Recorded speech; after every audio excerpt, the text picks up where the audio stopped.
Hej Beate, vad tycker du om basaren här nu? Jobbasaren på Kulturhuset?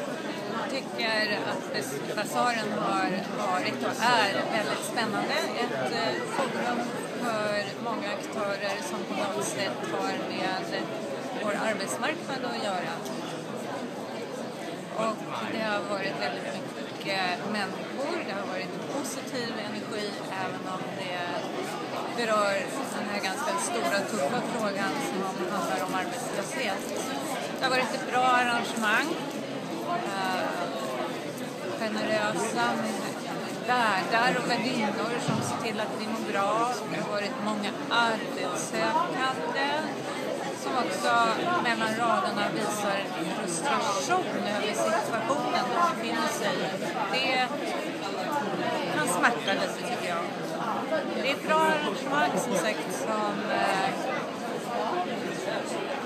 som gör gott. Tack Beate Möller på beatemöller.se som har skrivit boken Arbetslös men inte värdelös. Tack själv.